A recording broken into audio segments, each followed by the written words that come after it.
Love this podcast? Support this show through the Acast supporter feature. It's up to you how much you give, and there's no regular commitment. Just click the link in the show description to support now. Before we get started with another great edition of the Duke Loves Rasslin podcast, I do want to let you know, Zencastr.com. That's right, Zencastr.com. They are, without a doubt, my favorite website to head over to for all of these great conversations that you hear on the Duke Loves Rasslin podcast. Superior quality in sound. Also, they have a great video option as well if you need to record your videos. But the best part about it is the files are all split separately into MP3s. So you can edit them separately, you can put them together, do whatever you got to do. The main idea is Zencastr, Zencastr.com. That's Zencastr for all of your podcasting, video conferencing, even if you just wanted to have a great conversation with your loved ones. All your needs there online for communication, Zencastr has you covered. That's right. You're locked in. Look at what we have here, folks. To the only show that matters. The cream of the crop. Duke Loves Rasslin. And there is no one that does it better than your host. I have come here to chew bubblegum and kick ass. The Duke. And I'm all out of bubblegum.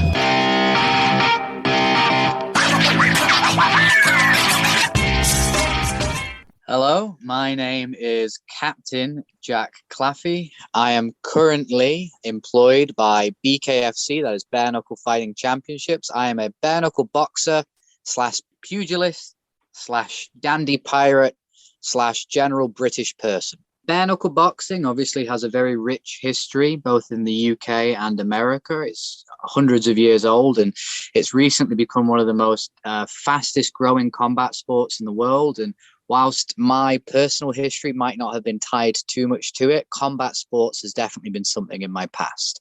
So I'm looking forward to getting back into competitive combat bouts, as it were. This is really interesting. And I'm glad that you're here on Duke Loves Rasslin because I'm curious about something.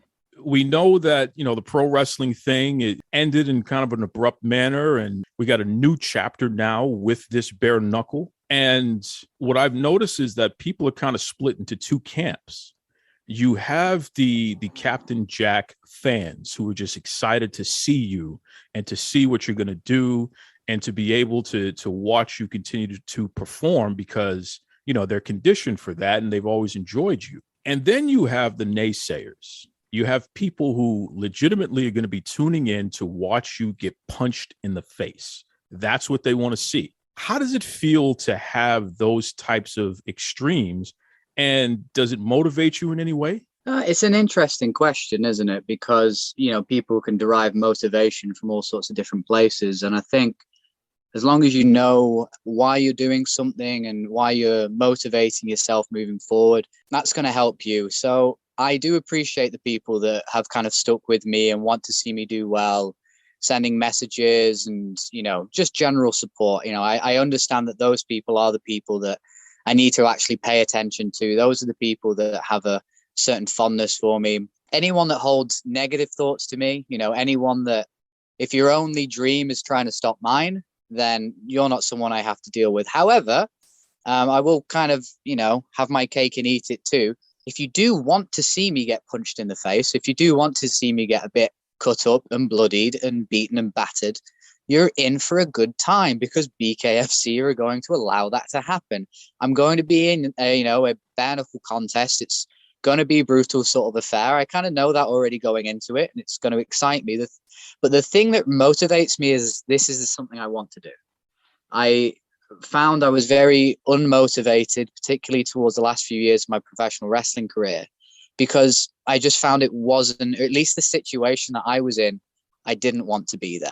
And right now I want to be in BKFC. I want to be in the gym, doing the boring repetitions, doing the road work in the morning, sticking to a diet. Like the actual stringent training is motivation enough for me because it's letting me live in a way that I find enjoyable, if that makes sense. Even though it is difficult, there's going to be different hardships associated with that. the thing that's motivating me is just doing the thing unto itself. I'm happy that people are going to come along with me. And in a little bit of a way, I'm happy there are going to be people who will pay to see me get my face punched in. I'm not here for apathy. You know, Jack, I wonder, one thing about you is that you're a pretty snazzy dresser. I mean, listen, bro, I'm a guy, you know, I'm the Duke. So I love to dress sharp. You know, I love to make sure that all the way down to my socks, my tie, the shirt, everything has got to match, be color coordinated, perfectly pressed, the whole 9 yards.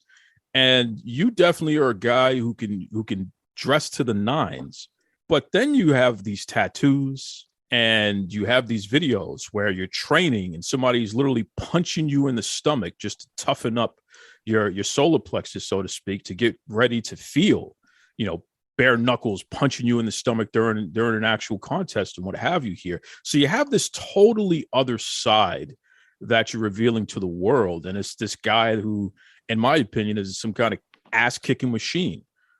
Who is the real Jack Claffey? Are you the Mr. Sharp, the prim and proper guy, or are you the guy that's walking around, like you said, with the face cut up, with your knuckles beat up, ready for the next fight? I think it's a bit of both, isn't it?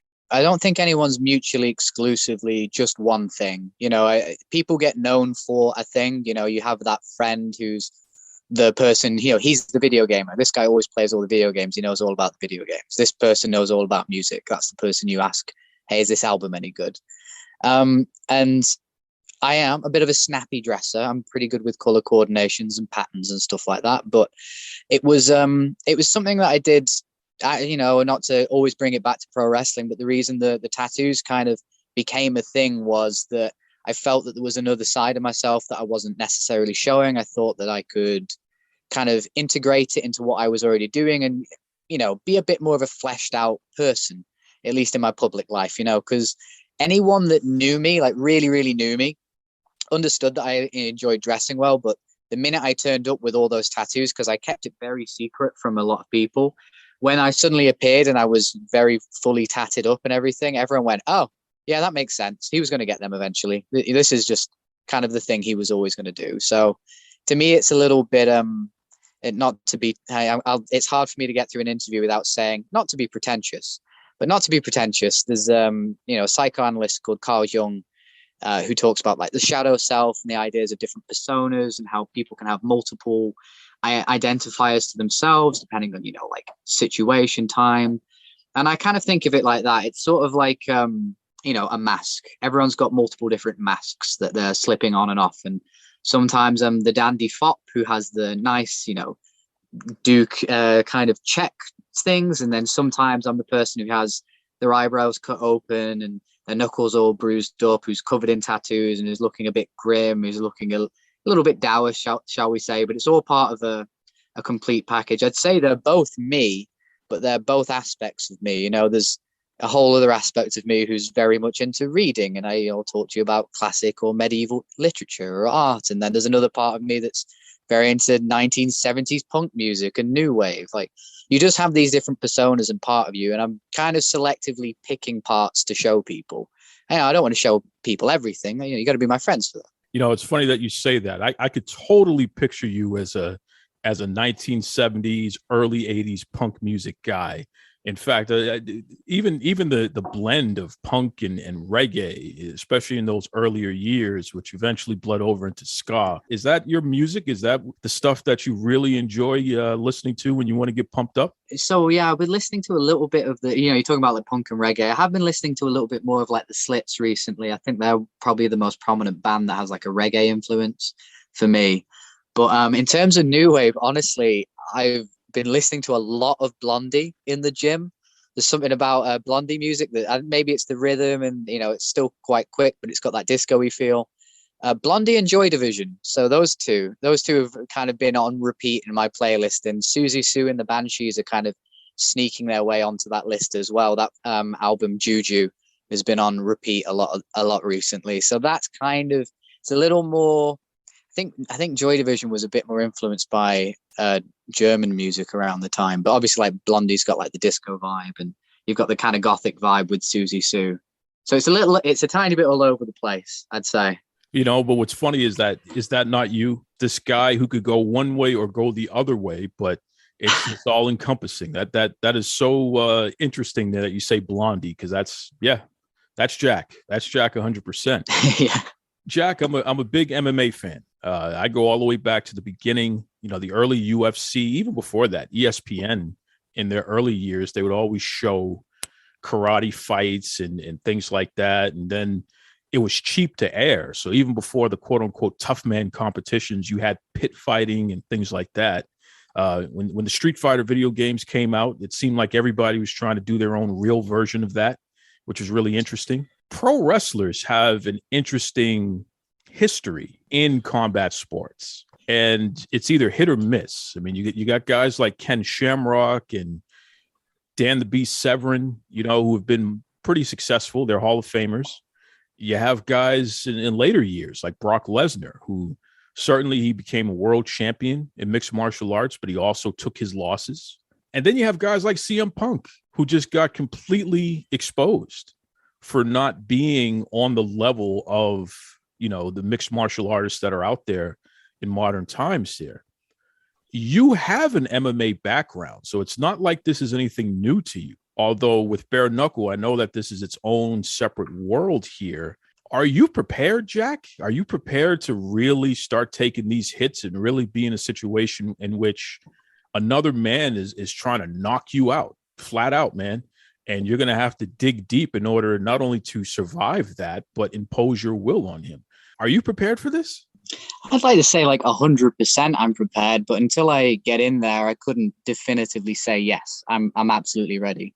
I'm sure that, all those names you mentioned, I'm sure absolutely before every single one of their fights, they thought, I'm ready for this. If they didn't think they were ready, they probably shouldn't have been there, And, that goes for the people who were successful and people who were unsuccessful. But I think I'm ready. I'm doing all the training that I can. I'm training with professional boxers. I'm training with MMA fighters. I'm trying to get ready with the best abilities that I can. I'm putting in all the work.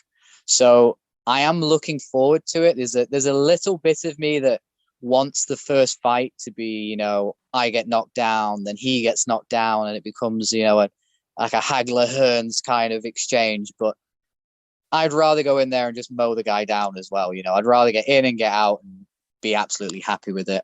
So I'm going to say that I'm doing my absolute best. There is no cutting corners in terms of diet, in terms of training, in terms of just strategic and mental preparation. I'm doing absolute best I can. But until I'm in there and I can kind of test all the training, test all the drills, test the sparring rounds, if I can't transfer what I'm doing over in the gym into the ring, then we need to figure that out. Because if I fight how I am in the gym, in the ring, I'm going to have a good night. Well, you definitely have a motor on you. So I know that that's something that is going to be to your advantage. Most bare knuckle fighters are not built to last because they focus on being knockout artists. But if there's one thing about Captain Jack Claffey here, you have a motor on you. So, hopefully that works to your advantage. You're able to use your speed and quickness and your endurance to hang in there and keep this thing going again and impose your will here. Maybe this is going to be like if in a perfect scenario, it'll be like a bare knuckle Rocky situation here, but more like the song Street Fighter Man by the Rolling Stones. What do you think about that? Oh, I mean, you touched my heart with the Rolling Stones at the end there. I'd love for it to be a Rocky movie. I'd love for this to be a huge inspiration, but I also have to remember this is fight one on a 3-fight contract right now. We're only kind of starting right now. I know Rocky doesn't start with his first ever fight against, an Apollo Creed, but that is definitely something we'd like to build to. You want to take people to those sort of back and forth sort of emotional fights, don't you? You want the fights to be entertaining and captivating, because really sports, like particularly combat sports, it's a very obvious metaphor for life, for struggles, for perseverance and whatnot. So hopefully I can bring a little bit of that. Hopefully I can bring maybe a little bit of inspiration, a little bit of positivity through violence, which is kind of sounds oxymoronic, but I think people understand if they enjoy the sports, what they're getting out of it. So yeah, I'm going to say I'm a little more Rocky than street fighting, man, only because I'm not as fantastic as a dancer as Mick Jagger. Who is? You'll see me wagging the finger in the cage in the ring. It's just going to look terrible. No, the only rhythm I've got is with my hands. It's not the same with my hips. Oh man, I could only imagine. Now talk to me about the diet, because I know I'm catching you after you just had your meal for the evening. So you're a guy that has kept yourself in tremendous shape. I mean, throughout your career, whether it be pro wrestling, whether it be mixed martial arts, now bare knuckle in particular. What's the diet like? What are you eating, and how are you keeping yourself in tip-top shape the way that you are? It's honestly not too different from professional wrestling in terms of dieting. I just have to cut a lot of the calories down. With wrestling, particularly in WWE, I had this a little bit. I lived out in Japan for 10 months at one point as well, living in Tokyo, working for 01. And I think those were the only times where I actually felt pressure to be bigger physically. There's only so tall I can ever get, but there was always this little bit of pressure of like, well, if you were a little more muscular, then maybe your career might be a little bit better. So I never really enjoyed eating a lot of calories. I'm not a huge feeder. Like, I enjoy my cake. I enjoy biscuits with my coffee. That's about it. But I've never been a huge feeder. So the necessity to constantly be eating, constantly be in a calorie surplus, lifting heavy. It was fun. I've done my share of powerlifting, but now I get to kind of maintain weight because I'm at a good weight. I'm aiming to fight at about 145 pounds. And I'm maintaining a pretty good weight right now. And it'll be very easy for me to make a cut down to 145 and, replenish myself the next day. So right now it's high protein. We're trying to make sure the calories are somewhat controlled, but we're not putting too big of a damper on them at the beginning of the camp. And I imagine the last few weeks kind of leading up to it, we'll slowly taper the calories down, particularly like the carbs kind of going down towards that last 2 or 3 weeks. But I shed weight really, really easy. All right, Jack, we got to talk about this because, you're a UK guy. I'm an American guy, and we use certain words to describe totally different things. So you just said biscuits, okay? And oh yeah, I know where you go. I lived in Florida, so I know what biscuits are to you. Yeah, exactly. So biscuits to us, it's usually like some kind of cornmeal, thick bread, something that it definitely sits heavy in your stomach. But that's not what you're talking about. You're not eating one of those with your coffee, right? Or no, I'm talking cookies. I'm talking cookies. Yes. So when it comes to the biscuits, what's your favorite biscuit? Because I've just recently started getting into this stuff in earnest here. I like the digestives and things of that nature. I've started really getting into the biscuit. So what's your favorite biscuit? The Captain Jack biscuit. If he has to pick one to start his morning, where is he going? Oh, if I have to pick a single biscuit, I'm going to go with the Noble Bourbon biscuit. I'd say a Bourbon biscuit goes with a cup of tea. It goes with a coffee. Reminds you of childhood. It's a wonderful biscuit, the Bourbon biscuit. Wow. Now, is this light or is this something that's a little heavy? It's a tiny bit heavier. It's like 2 chocolate wafers with a little bit of. It's not cream. You know how like Oreos is said to be like cookies and cream, but it's not really cream. It's like a chocolate cream down some chocolate biscuits, but it's quite nice. You can have a couple of them and feel like you've had a good fill for the day. It's a very I don't know if it I don't even know if they have them down south. I don't know if it's like a northern thing, like a very northern English thing, but Bourbon biscuits. So it's chocolate upon chocolate upon chocolate. Just what you want. A guy that looks like you is eating chocolate biscuits. I don't understand it. That is amazing. Okay. I will tell you now, there's a professional wrestler by the name of Tony Nese. I don't know if you're familiar with him. You're talking about Tony with the abs. Of course we know Tony abs. Of course. Mr. He's in such good shape. He just had to count his abs as part of his whole routine and people would count along with him. Tony Nese eats terribly. He eats ice cream every night, like literal pints of ice cream. He'll share half a bottle of wine with his wife, and he just wakes up in the morning looking like an Adonis. He is the worst person. This guy he's got to have a metabolism like never before. He must burn everything just by even moving, right? I mean, come on. Who could do that? He was gifted with amazing. He's one of those people that insists genetics aren't a thing, and I'm like, look at you. Come on, let's behave here. You're a thoroughbred horse. At best, I'm a house cat. Nice. Nice. So to look the way that you do, you really have to work at it, huh?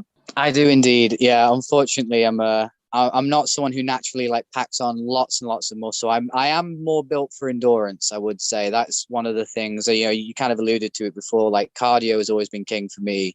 Endurance has always kind of been a thing. So it was another one of those, like when I had to put on size, it was a little bit counter to what my actual natural abilities are. And my natural abilities are just keep going, keep going, keep going, keep going, keep going. I'm good at setting a pace and just maintaining it. Well, that's the thing about you in wrestling. I noticed that although what you were executing made sense, it wasn't like it was what I like to call flippy dippy peanut butter skippy, just doing a bunch of moves just for the sake of doing a bunch of moves. It was never that. Your matches always were put together in a manner where when you did something, it made sense. It should have been at that moment, what have you. But you're right. Your pacing is just tremendous, and you wouldn't slow down.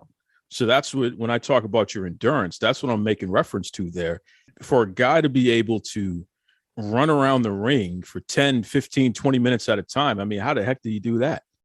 The average person, if they tried to run the ropes even for 10 seconds, they'd be winded. You're able to keep it going. And hell, at one point you're keeping it going while you're holding an umbrella. Who can do that? Oh yes, the props. I'm very good with props. You'd be surprised. Are we going to get props in bare knuckle? Are we going to see anything like that? Well, I can't exactly load any gloves because they don't give me any gloves to load. And I can't, kick him in the head with a solid gold boot. So if I'm going to do anything, and I've been thinking of something, maybe if I'm going to do anything, it will be during the walkout. I think the walkout is my opportunity to be a bit theatrical, bring a bit of that pro wrestling into BKFC. That's pretty cool. Now, listen, I've done my research, Jack, and I'm hearing that we are going to see you in the ring. This is a strong possibility here. We're going to see you in the ring in the not too distant future. We may see some type of mid to late spring or early summer.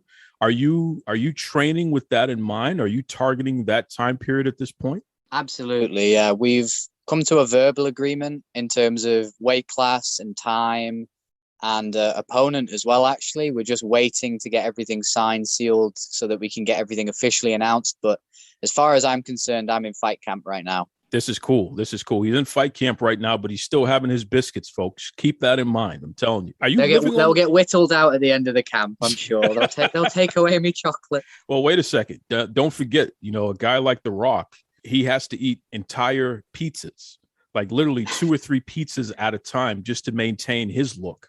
So just keep that in mind, Jack. I don't know, man, that you might have to do the same thing here. I'll have a talk to my coaches about this pizza diet of which you speak. I think they might be able to come around on it. Yeah, right. I'll print some pictures off of Dwayne and be like, guys, come on, look, it's working for him. Well, what you got to do is you got to Photoshop your face on his body and say, there it is. This is me. Okay. This is where we're aiming here. So come on, boys. Here we go. Just hang that up in my bedroom and be like, one of these days. Of these days. Nice. Now, Captain Jack, what is it about you in the water? Are you somebody that's been spending a lot of time on the water these days? Yeah, myself and the wife, the lovely Commodore Clara Sinclair. We've been on a barge. Actually, we're in a narrow boat right now with ourselves and the dogs, and we've been cruising around the canals and rivers of England. We've talked about maybe in a few years when we've sort of settled back down into the house and stuff like that, that maybe we'll make an investment and get an actual catamaran or another yacht or an actual yacht and attempt to sail around the world. But right now we're calling ourselves river folk. We're kind of canal pirates. That's wild, man. That's why, just even thinking about that, you reminded me of Rod Stewart and some of his music where he would sing about sailing and what have you there. Do you feel that type of spirit when you're out there on the water? Is there some kind of spiritual connection that you have out there, and that's why you're doing this? We were kind of talking about this the other day about when we're not going to be traveling around as much, where we would like to live, and doing the cruising around has made us see a lot of the British countryside, and honestly, like a lot of the surrounding parts of the river and the canal system are really beautiful. So we probably won't venture that far from water, I think, at this point. Like, we like being near somewhere, so it might be somewhere on the coast, or, we might just make sure we're near a river. There is a certain amount of, I don't know, natural connection to being in a place. It's very quiet. It's very different. In the mornings, I don't hear anything. There's no cars going past the window. At most, I hear like a horse running in the field or something like that, and it's quite relaxing. It's lovely for the dogs. I will say it's a little bit of a cheat sheet. If you've got some dogs and you can get to some countryside, you can just let them loose. But it does make me think of things like Moby Dick with in the opening chapters, the Ishmael is talking about how whenever he's feeling long in the mouth or a grim mood is striking him, whenever he feels like life is overtaking him, he deliberately gets himself back on a ship again, because that's the place where he finds peace. And I can kind of associate with that. The solitude of it is very, I don't know, relaxing isn't the right word. It's more of a Zen thing. That's pretty cool. Anyone listening right now, check out the song Rhythm of My Heart by Rod Stewart. It literally is a sailor song. And it's funny because I feel like just listening to you talk about living on the water and spending time, going around and seeing the English countryside, I feel like that song is probably a good description of what you're going through. And it's great that you have your wife and your dogs with you, because you definitely are on an adventure, so to speak, huh? Oh, yeah, absolutely. We try and treat everything as a little bit of an adventure. What else is there to do with your time? That's right. Well, listen, Jack, I know that folks listening right now would love to keep up with you, because definitely we're waiting to find out the official announcement of when the first fight is going to happen. So why don't you let everybody know what's the best way that they can keep up with Captain Jack? The best way to keep up with Captain Jack is on Instagram. I am currently at Mr. Gentleman Jack. And I have a little project coming up. Myself and the wife are going to be launching what we call CPR, Canal Pirate Radio, where we'll probably be talking about, what's going on in our lives. So if there are any other major announcements, we'll probably make them there as well. And Jack, before I let you go, I got one final question here, because we just saw it officially happen in the last couple of weeks. 205 Live has officially been retired by the WWE. And I know that was a promotion that was near and dear to your heart. Do you have any words about 205 Live from a general standpoint? I mean, how does it feel to know that's been retired? It was very strange the day I found out, because just like everyone else, it was just publicly announced and it felt very sudden. I kind of feel good about it to an extent, because now there's sort of a closure to it. There was a beginning, there was a middle of things happening, and now there's officially an end. And I think from what I saw, they were sort of spinning their wheels and not really utilizing the show with kind of what it was originally intended to be anyway, which was, going to be a highlight for specific sized wrestlers. It just seemed to be another show on WWE by the end of it. So I'm okay with it kind of coming to an end. There's a little bit of me that says the only thing that will get me out of professional wrestling retirement is a 205 reunion, but I need to wait for a couple more of my friends to get released for that to happen. So we'll put a stopper in that and see where we are in 3 or 5 years. Well, Captain Jack, I can't wait to see you in Bare Knuckle FC, and we'll be looking for that Mick Jagger point from you. All right. I'll do it for you, mate. I absolutely promise. Bare Knuckle Fighting is very interesting, because you're trying to beat the hell out of your opponent, right? I mean, that's what you're trying to do. You're trying to knock him out. You're trying to beat him down to the point where he can't respond anymore. He's trying to do the same thing to you. It is a fast sport. The matches don't tend to last as long as your average MMA fight or even a boxing match. Bare knuckle is pretty intense. So it's going to be interesting to see what happens with Captain Jack Claffey, because here's a guy who was successful in pro wrestling, simulating fighting. And yes, he had some MMA matches and he was successful, but this is a whole other beast here. This is bare knuckle. So I can't wait to see what happens. And we're going to find out what this guy is really made of. Is he dedicating himself to the sport? Is he taking it seriously like he did pro wrestling? Is he going to show up respecting the sport and leaving it all out there? Or is he going to be like some folks that we've seen in the not too distant past who, they showed up in a combat sport and completely embarrassed themselves, and then ran away when they lost 2 fights. I'm talking about CM Punk. CM Punk is interesting because unlike people like Dan Severn or Ken Shamrock or even Brock Lesnar, he didn't stick around when the going got tough. He got the hell out of there. The guy was not built, it was not dedicated to pursue this dream beyond the initial money grab. And I'm not saying that that's necessarily a bad thing, but you will be exposed by people who do take it seriously. So you better make sure that you're showing up with your best foot forward. So in the case of Captain Jack Claffey, we'll see. We'll see what happens here. But I'm very intrigued by this. And the best part about something like Bare Knuckle, you don't have to be a fan of this guy in order to tune in. In fact, if you don't like him, then you more than anyone should be tuning in to see him get punched in the face. It sounds crazy, but yeah, I mean, that's what it is. That's what it is. And everyone wins in that situation as far as I'm concerned.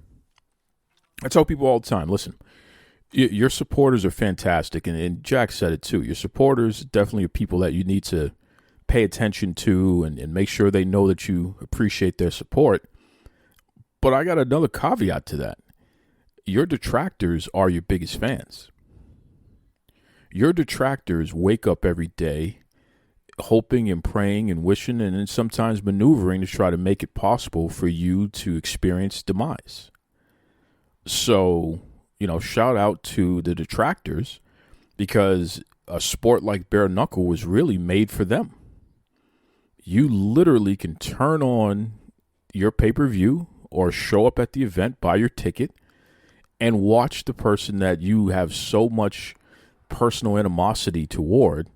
You can watch them involved in hand-to-hand combat, and let's see what happens.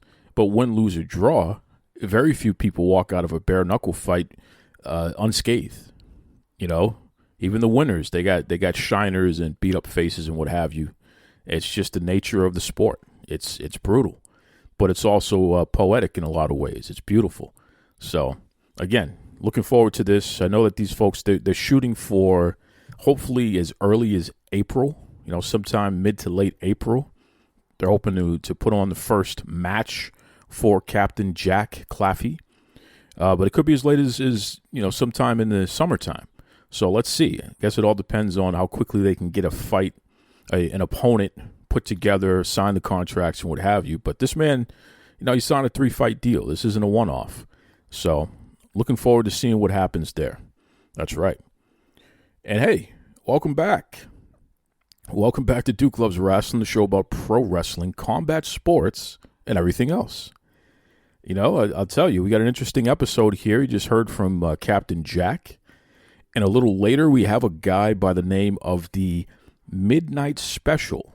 Someone who's been training at the Dog Pound Dojo with Jazz and Rodney Mack. Really, really good guy. But he's been in the industry for, over a decade now. And he's starting to experience some great success. So he has an interesting story to tell. Can't wait for you to hear that. But before I get into any of that, listen. The wrestling world is going crazy right now, okay? On one hand, we're only a couple of weeks away from WrestleMania, and there's some strong speculation that Vincent Kennedy McMahon, is going to have a match at WrestleMania of some sort. I don't think this guy's really going to wrestle a full wrestling match like he has in the past, but there's speculation that he's going to get involved physically. It looks like we're moving in that direction. And I don't normally report on rumors on here. This isn't that kind of show, but based on what we saw on Monday Night Raw, it looks like they're planting the seeds for this to happen. So I feel comfortable talking about this. So that's going to get interesting. That's going to get really, really interesting if Vince steps in the ring and gets into some kind of physical action especially if his opponent is connected to Pat McAfee or McAfee himself. Because McAfee has definitely impressed when we've seen him wrestle in the ring, but he's not a wrestler. Let's be honest here. So that's a leap of faith for a guy in advanced age like Vince to step in the ring with a guy like McAfee. That's a lot of trust if that ends up happening. So we'll see. And I know definitely next week I'll be able to deliver more information on that. I know as I record this, McAfee's scheduled to interview Vince, and that's supposed to be the next step in introducing the fact that these guys are going to be on a collision course against each other at WrestleMania. So we'll see. We'll see. But that is just bizarre if it happens. Who could have predicted that to start the new year off? That by the time we get to WrestleMania, Vince McMahon would be wrestling again. Wow. That's wild. But, there's another piece of news out there that was officially announced. Tony Khan, he said he had a big announcement to inflict upon the world, and he was going to do it on Dynamite, and certainly he opened the show with it. Tony Khan himself, and just himself, he has a company that he solely owns and operates, and through this company, Tony Khan has purchased Ring of Honor. That is incredible, right? Now, before we get too far down the road here, what is Ring of Honor in 2022? Because it's not what it has been. It's a tape library. It's 3 letters, a brand, and maybe it's some production equipment. But that's really it. Ring of Honor, they allowed their contracted wrestlers, they let them out of their contracts. And whatever deal that still exists between any wrestler and Ring of Honor, they probably have some kind of deal with the folks who are their champions still. But I can't imagine that that's an exclusive deal. Those folks are allowed to go wrestle wherever they want to wrestle. It's just that if they're going to defend the championships that are Ring of Honor owned, there probably has to be some type of business that involves Ring of Honor as a brand, at least up to this point. But now Tony Khan owns it. That is incredible. And, it was pushed as being like the biggest news ever or what have you. And I don't think it's so much that, but I do have some thoughts on it. Tony Khan was a big fan of Ring of Honor. He was a big fan, just like the rest of us. I mean, hey, I was at the first show. I was a big fan. But it's interesting because Tony, I don't know if he tried to purchase Ring of Honor previously. Clearly, if he did, it didn't work. So instead, he did what he had to do to essentially take some of the more popular elements at the time within Ring of Honor, who had amassed a lot of influence and, dare I say, power within that company, and lured them away to create his own brand, All Elite Wrestling. And that killed Ring of Honor because those in charge, they had put so much emphasis in feeling and thought into promoting these folks, the Young Bucks, Cody Rhodes, Adam Page. They had put so much emphasis and thought into promoting those folks that when in all in one swoop, they just weren't there anymore. That hurt the company. And I think that made the owners of the company feel like, okay, this is just not going to work. This is not worth the hassle, not worth the headache anymore. And the people who were still running the company, they pulled an interesting move where they tried to have Marty Scurll be the guy who was going to essentially have the keys to the castle in Ring of Honor. They signed him to a big contract and gave him a lot of power and influence and what have you to be the lead booker and all this other foolishness. And I call it foolishness because I don't think that an active wrestler should ever have that type of influence and power over any promotion. I think it's silly, and it does not work. So let me make that clear. But they did that, and then Marty Scurll found himself in a lot of hot water, a lot of trouble, and that had to go away. So after that, there was just no more appetite to continue on with that company, to the point that it was announced last year that Ring of Honor was going to release all of their talent from their contracts, and effectively they were no longer going to operate in the way that we had known them to operate. Instead, they were going to put on special events here and there, but outside of that, they weren't going to have a big roster, and you weren't going to see them on TV every week with new content or anything like that. That's what happened. Tony Khan is responsible for driving that company to that place, in my opinion. He effectively helped kill Ring of Honor, in my opinion. So it's ironic that here he is now to pick the bones.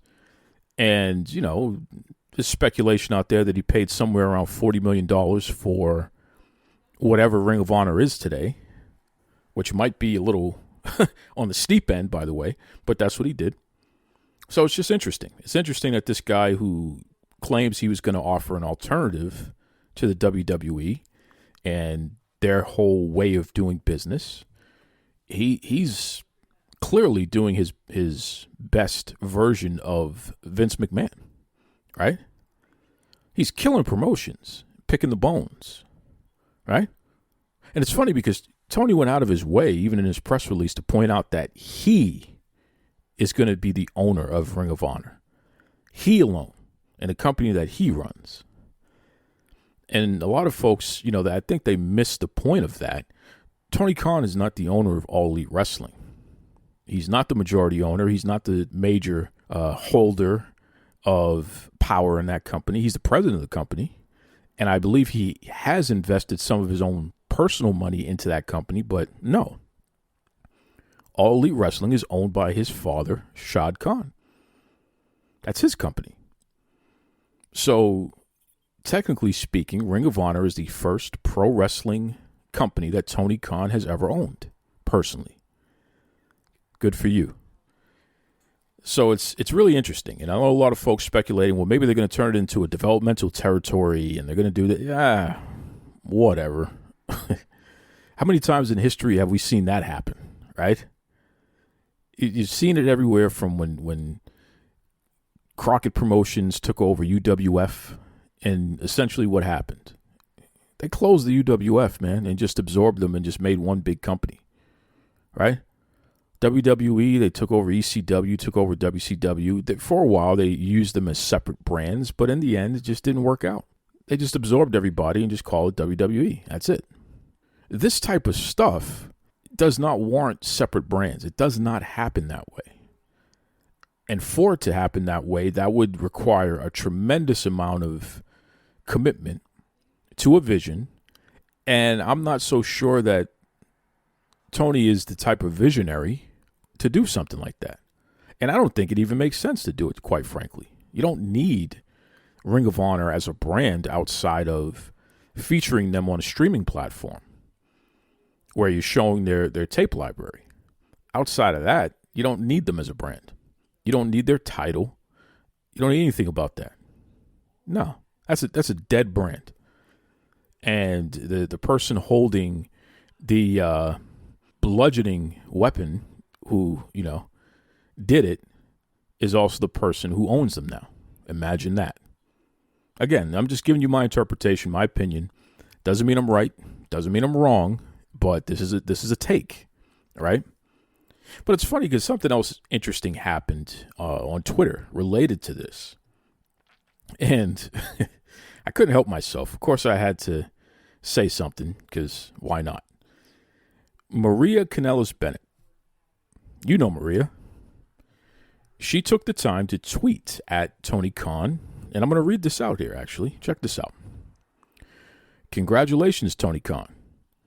Let me know if you are interested in Ring of Honor Women's Division.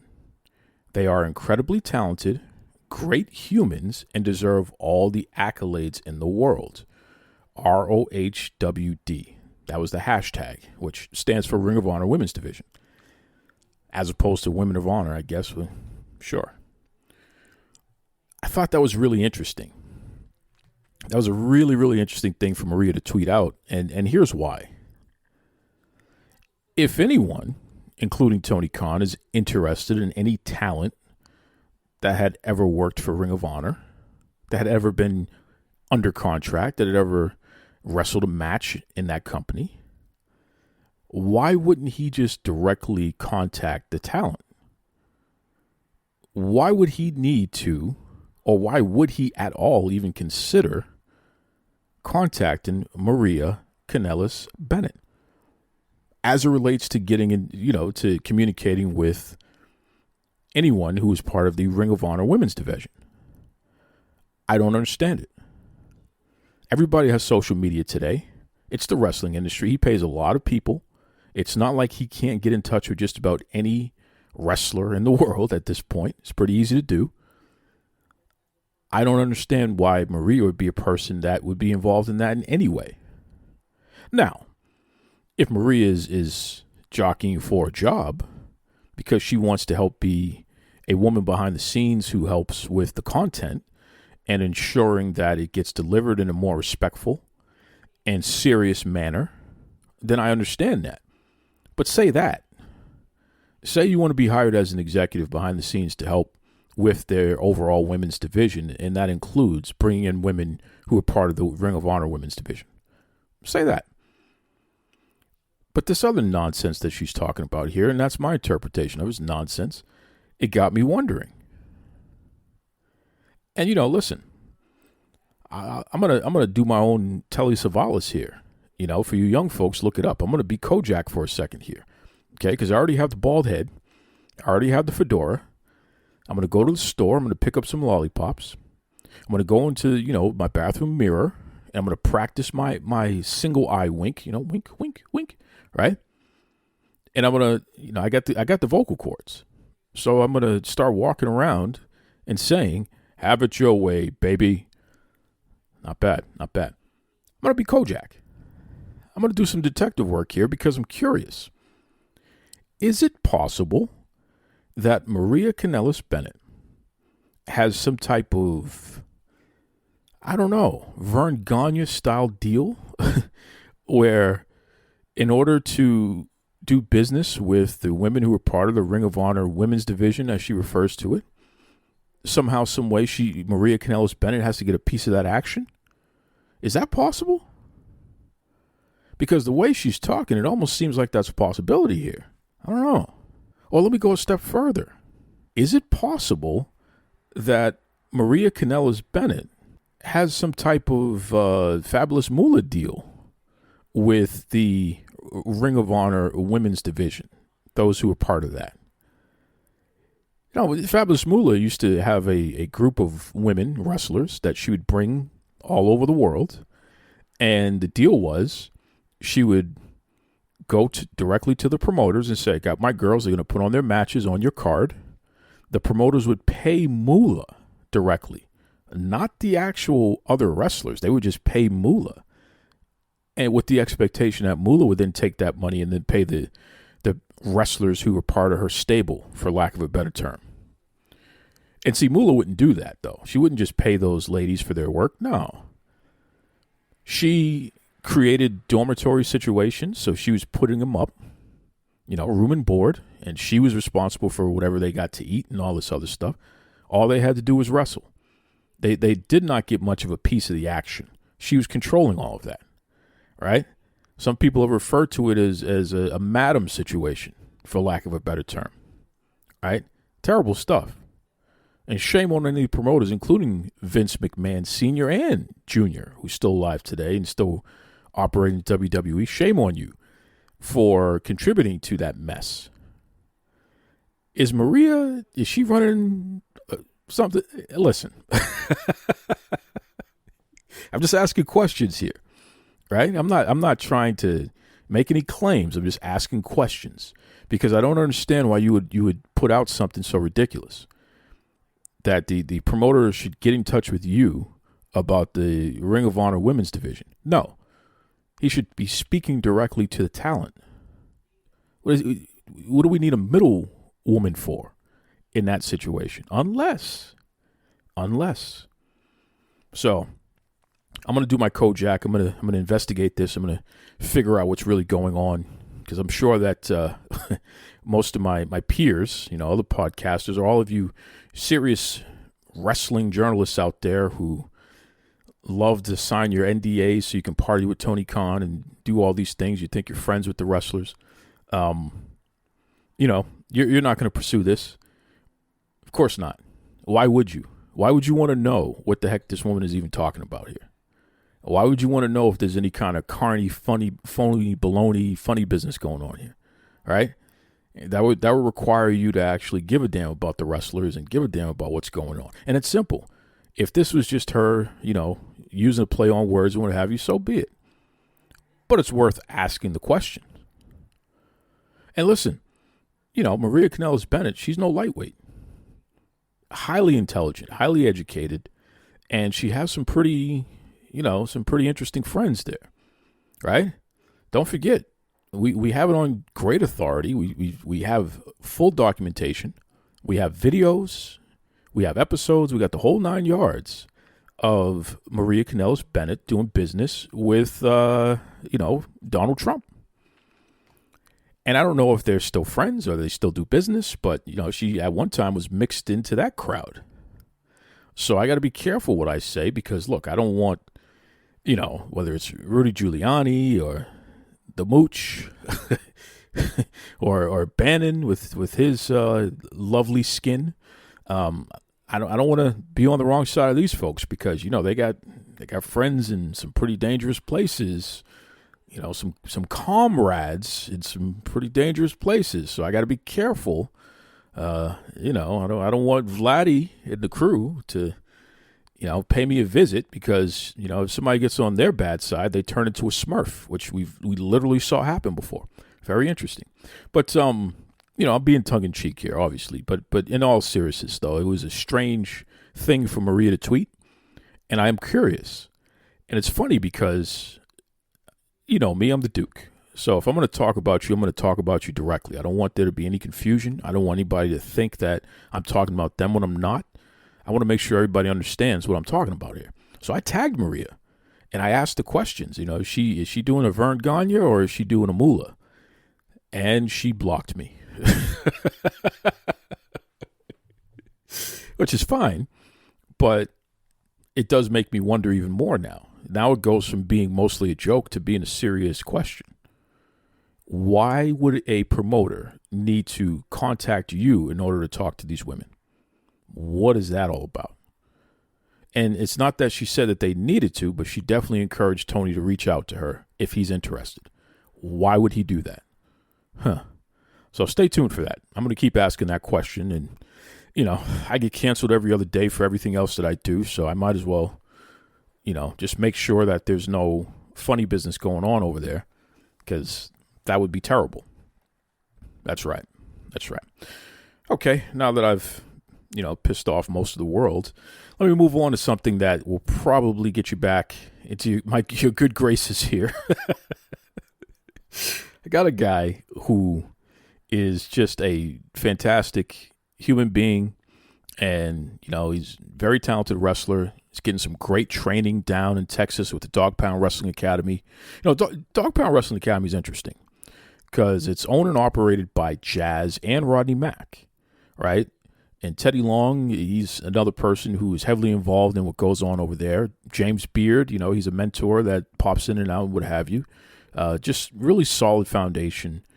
And make no mistake about it, this is a promotion and a training academy that is run by a black woman and a black man.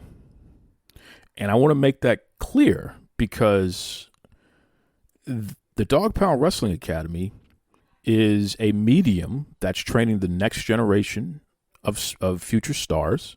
I spend a lot of time making this platform available to people who train there and wrestle for those folks.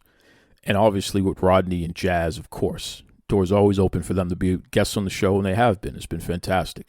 There's a lot of folks out there who they miss that, because they think that if you're not talking to who they think you should talk to, then, man, you're not doing anything, and you're not doing the work, man, and you're not supporting this.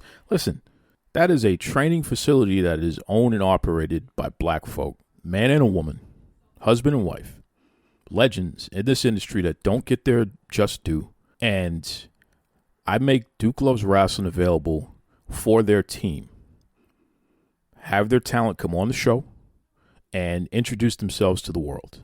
Okay? And I treat it very seriously because that's what we should be doing. If we have a place, if we have a platform, then yes, we need to feature these young stars. Why not? Right? So just bear that in mind when you see these things happening. It's very deliberate. It's very deliberate. And I got all the respect and admiration and appreciation in the world for Jazz and Rodney. Keep doing what you're doing. Obviously, Teddy, James, my man.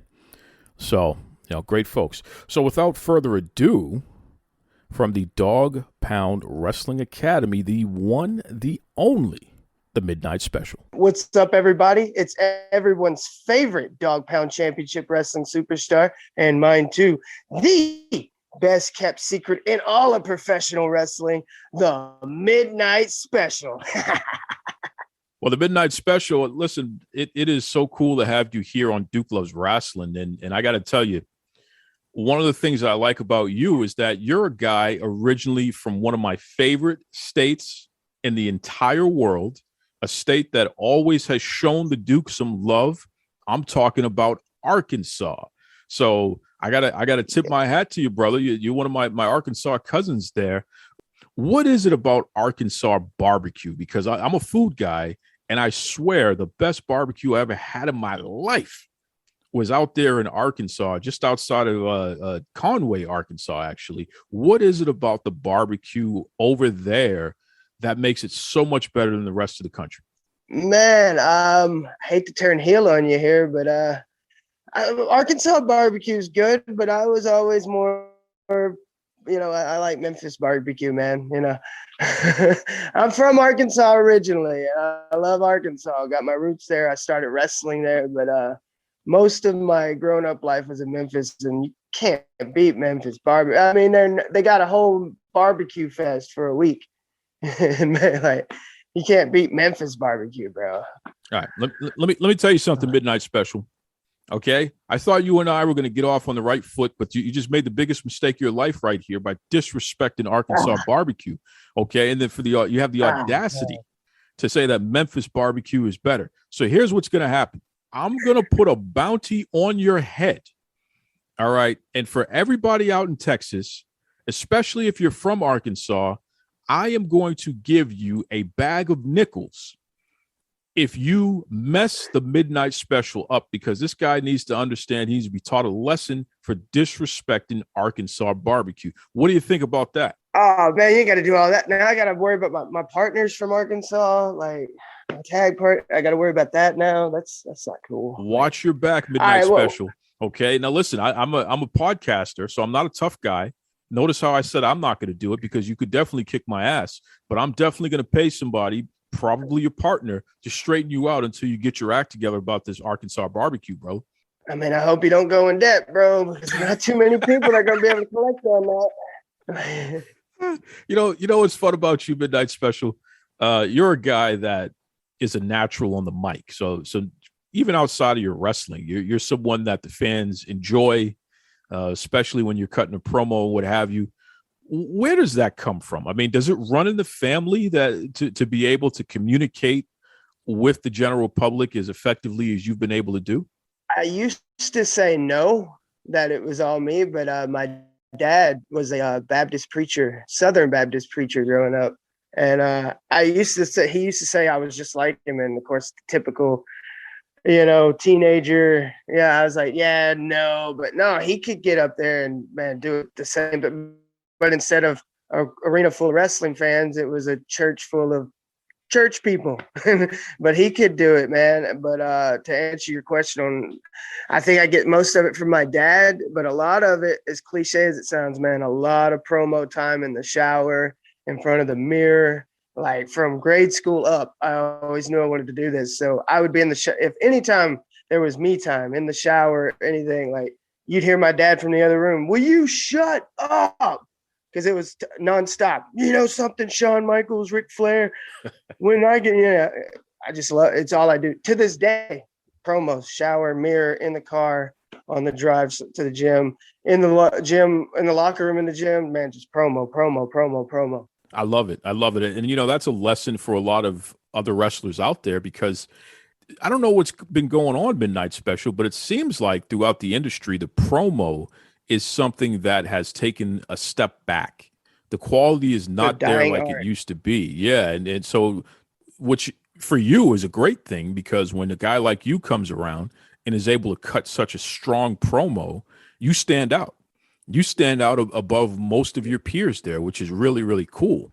The other thing that I noticed, you're able to connect with the fans in a way that most wrestlers who are younger and who are just breaking into the industry like yourself, you kind of have a natural charisma with the fans. So I wonder about this. Were you somehow exposed to a lot of people at a young age? Because it's really interesting, the fact that you're just able to naturally be embraced, and you're naturally able to go up to these strangers and kind of get them on your side. I mean, where does that come from? Man, it's a funny story. I love telling this story. When I was in middle school, we had a funny little backyard wrestling get-together birthday party thing, right? And we set up like a tournament with a bunch of the guys that come, and it was my quote unquote match on the trampoline was up next, and the guy I was supposed to wrestle twisted his ankle doing some skateboard tricks before we did it, and everybody at the party's like, "Oh my gosh, Tyler, you're hurt! Oh my goodness!"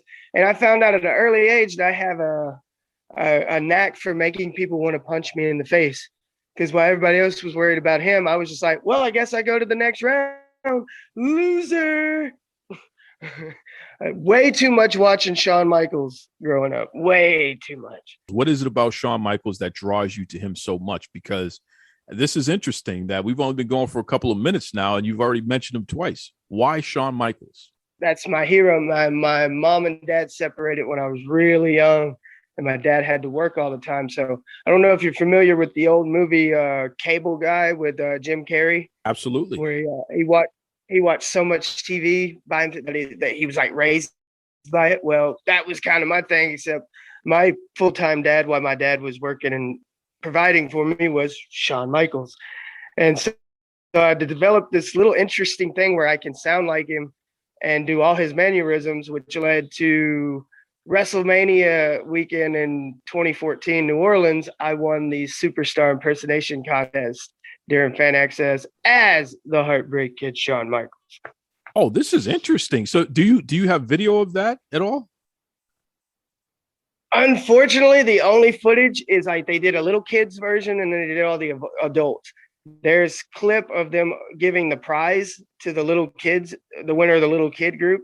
And you see me in the background, but then the footage cuts. And yeah, so unfortunately, no, my big WrestleMania moment, there's no footage, but that was interesting. When The Rock talks about electricity, like there was maybe about a couple thousand people in that auditorium for the Fan Access. And when I did Shawn's little split-legged bicep pose, the whole building erupted. And I've never felt it. It felt like my entire inside shook. And I was just like, whoa, this is what they're talking about. Like electricity. Like, I get it. This is that drug they talk about, bottling up and becoming rich. I need this. That is so interesting, man. And how old were you at that time? See, I'm 32 now. So I was about 27, 28, getting there, getting towards my 30s. Wow. So there you are doing your Shawn Michaels impersonation. Can you channel that right now? Can you give us a little Shawn Michaels right now? It's just a habit, you know. Some people don't know enough to know that they don't know enough to know, you know.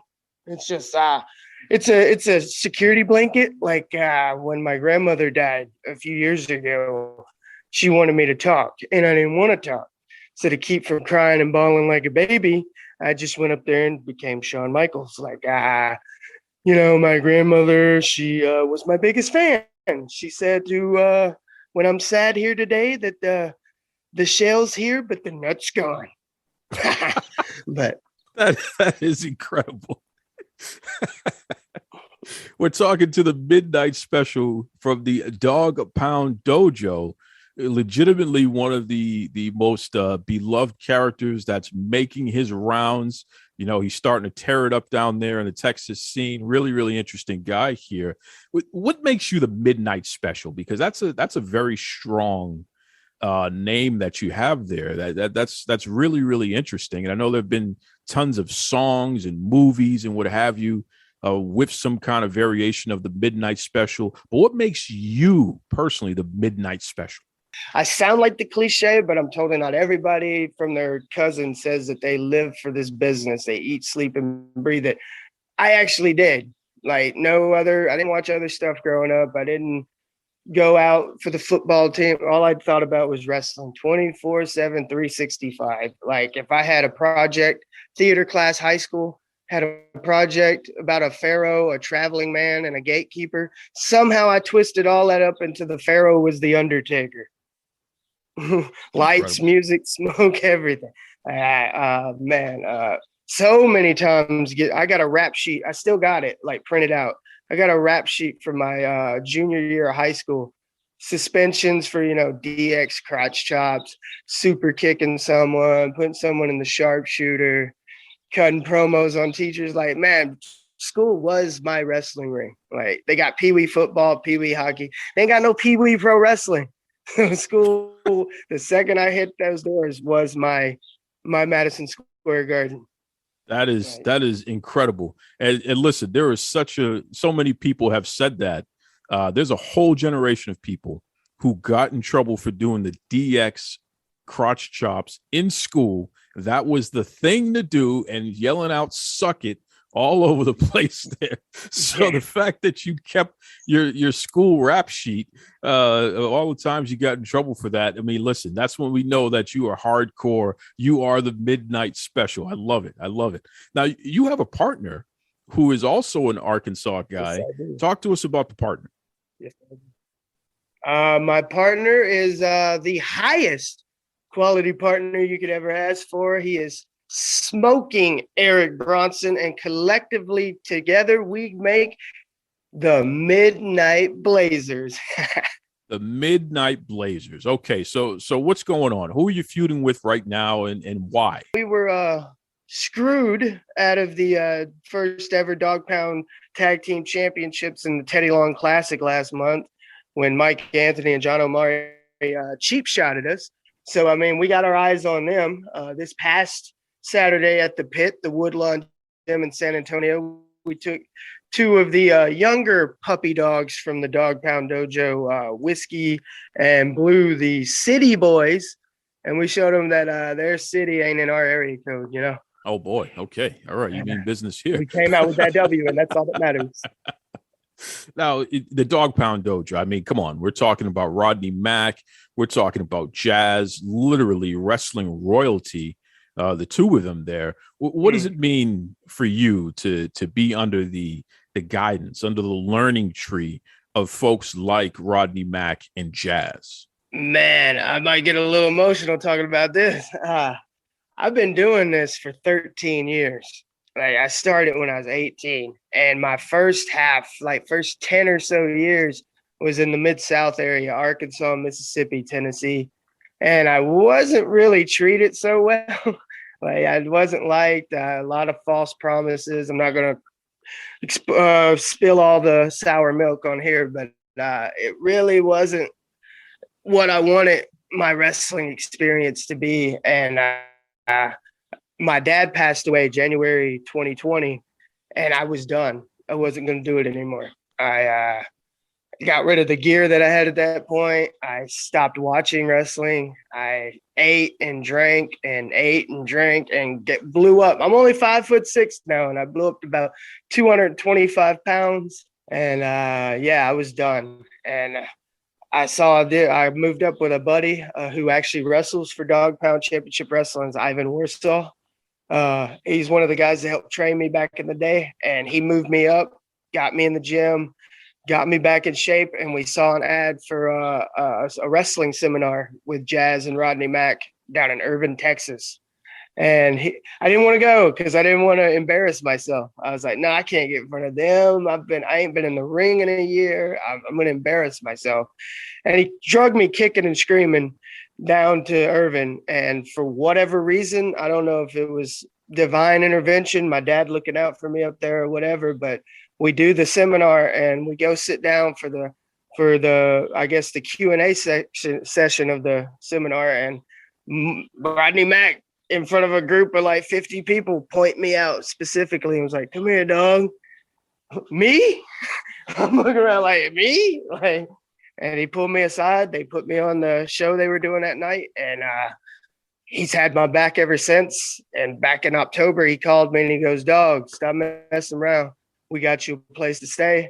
We got you a spot in the dojo. Come down here and make this dream work. And man, I've been here since October, and the knowledge and the help that him and Jazz have given me is I can't even put it in, articulate it. You would never do it justice. These guys are phenomenal in the ring and out of the ring. They don't just teach you to be a great professional wrestler. That goes without saying. They teach you to be a great human being outside the ring.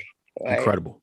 From locker room etiquette, your appearance, like your gym habits, how you treat other people, how you interact with, like they say, they don't care if you're a janitor. If you walk into a building, a janitor to people picking up trash, you treat absolutely every single person the second you get to a building with the utmost respect. And that's the biggest thing at the dojo. They don't just teach you to be a great professional wrestler. They teach you to be a great human being. Well, definitely shout out to Jazz and Rodney Mack. I mean, definitely two friends of the show and two people that so close with them, I consider them family. Great folks. So I know exactly what you mean about teaching you about more than just wrestling, but it's all about, if you respect yourself and you honor yourself, then you're able to respect and honor those around you. And when you I'll even go this far. I'll even go this far with it. Like, I've got the first 10 or 12 years of my wrestling, I got a lot of good memories and got to do a lot of fun stuff. But I even said this to Mac not too long ago, the little things I've picked up in my short time being down here. I feel like I'm a professional wrestler. Like, the first 10 years was fun, but it feels like, like it was just kind of cosplaying it. And now it's just, man, my gym habits, the way my body's starting, I look better and feel better than I ever have in my life. I feel like a professional wrestler now. I'm getting booked on a regular basis. I'm getting paid well. Like, no more, sorry, dude, the house was low. Get all the nachos and hot dogs you want. I'm forever in their debt. Very grateful for Jazz and Rodney Mack, and not just them, Teddy Long too, man. Teddy Long, very integral part of my story. I love that guy. Shout out to the Hall of Famer Teddy Long, player. Yes, sir. Love Teddy. If you're listening, Teddy, I love you, player. That's right. Now just be careful, because you might go 1-on-1 with the Undertaker. Okay, don't let him do that to you now. You saw that viral TikTok. That was about me. Undertaker retired because of me. He knew. Right. I grew up on Teddy Long, and here in Boston, I was fortunate enough to have cable television very, very early. My father was all into gadgets and stuff, so he always had the latest everything. So we had cable early. And what a lot of people don't realize is in the early 80s, pro wrestling was everywhere because it was cheap to put on TV. So, for stations that were just popping up and what have you, trying to get going, everybody had a pro wrestling program that they were putting on. So even though in Boston, we are a WWF, which is known as WWE now, or WWE territory, I was getting wrestling from all over, including the NWA. So I got to see Teddy Long when he first broke into the business, and he was just a referee, and he had his Jerry curl. Okay. So he still had hair, brother. He had his Jerry curl flowing in the back. And then eventually he became a manager. He was managing everybody from Sid Vicious and Big Danny Spivey, the Skyscrapers, all the way to Doom, which was Ron Simmons and Butch Reed. I mean, Teddy Long has put in so much work in the wrestling industry, And I believe he started off just as a guy who was setting up the ring and doing things like that. So he's literally worked just about every job in wrestling as well. So he's literally done it all. Yeah, he has. He really has. So to be able to learn from him is just tremendous. Yes, he has. Yes, he has. Teddy has wrestled matches. He's literally done everything. He's even gotten married in wrestling. Had a heart attack, I believe, too. Yes. So shout out to Teddy. Shout out to kidnapped by the Undertaker in a limo. That's right. That's right. Shout out to Teddy. Shout out to Rodney. Shout out to Jazz. Just great folks. So no wonder you're the Midnight Special. You got some great support behind you there. Why don't you let everybody know what's the best way that they can catch you and the rest of your peers over there at the Dog Pound Dojo and what have you? Because I know that you guys have some events coming up real soon, right? Yes, we do. Well, the easiest way to catch all these events, if you can't be there in person, is go to your Android Google Play Store, your Apple iPhone store, and download the TSW Plus app to get all your Dog Pound Championship Wrestling action, as well as the action from the fastest rising company in professional wrestling today, Texas Style Wrestling. As far as our events coming up, me and Rodney Mack and a few other Dog Pound Dojo guys, we're going to be in Bentonville, Arkansas on March the 12th for the inaugural event for Ozark Mountain Wrestling. Rodney Mack's in the main event that night against Ivan Warsaw. You might have heard of that guy. After that, we got Castroville, Texas on March the 25th. The following night, we'll have Dog Pound Championship Wrestling back at the historic Woodlawn Gym, a.k.a. The Pit, March 26th for March Madness. And we got the Boogeyman will be there this time, live and in person, the Boogeyman. And of course, after that, we got WrestleMania weekend, April 1st. That'll be a TSW show. But like I said, everything we do, TSW Plus app. So go download. Man, I don't know why you wouldn't want that app. You don't beat Texas wrestling. There's just something about Texas style wrestling, you know.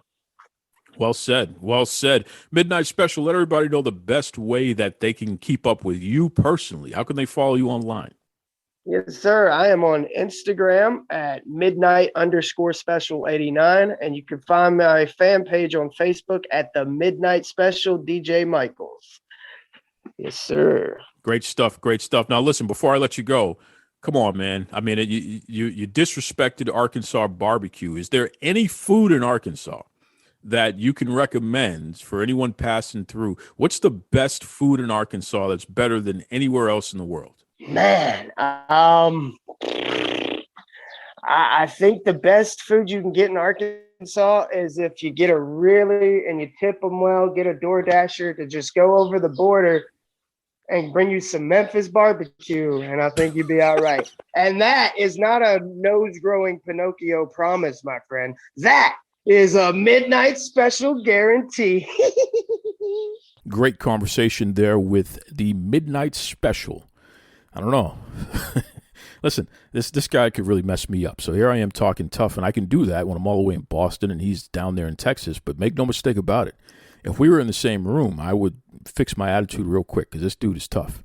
Okay? But I'm still a little disappointed about the fact that he disrespected Arkansas barbecue. That's just not cool.